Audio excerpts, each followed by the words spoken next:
السلام عليكم ورحمة الله وبركاته. والله بارك معكم من المغرب، مغربي حر شريف أصيل.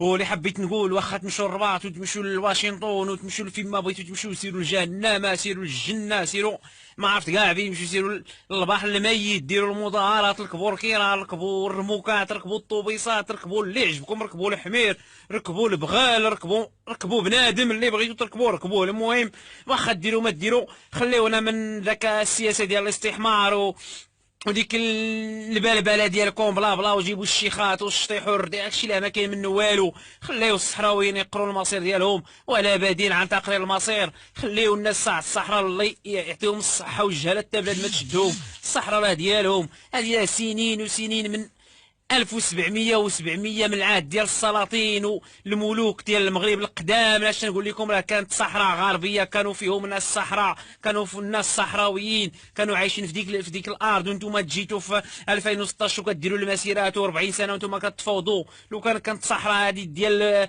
المغرب ما يتفوضش عليها الله يهديكم. بان كيمون اش دار؟ بان كيمون هو خدام هذيك بلاصتو، المنصب ديالو كيمشي لاي دوله كيقول كلمه ديال الحق. بان كيمون راه رجل عنده واش غنقول لك، قاري عليكم بزاف، ولا من كوريا الشماليه وناس تاع كوريا راكم عارفين الصناعه والتطور والحضاره. هذاك ماشي عرب، هذاك لا ماشي عربي، هذاك ماشي شلح، هذاك لا ماشي امازيغي، هذاك لا عنده عقل، عندهم الناس الحق والقانون. هذاك هو الحق والقانون. شاف الدوله ومشى للشعب ديال الصحراء، شافوا محتل، قال الصحراء الغربيه بلد محتل. نعم، انا نائب عن بان كيمون كنقول الصحراء الغربيه بلد محتل، ونتمنى ان تستقل الجمهوريه الصحراويه الديمقراطيه، ويكونوا الجيران ديالنا مول الجزائر، ونديروا اتحاد مغاربي قوي. انا لا ما عندي حتى مشكل، يستقلوا الصحراويين، الله يهنيهم بلادهم هذيك، الله يرزقهم الصحه والسلامه.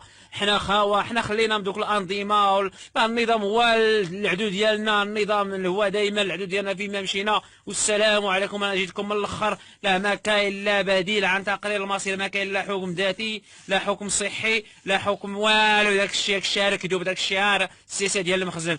والسلام عليكم، وعاشت الامه وعاش الاحرار اينما تواجدوا واينما كانوا، والى الامام والى الامام، والكفاح الثوري مستمر.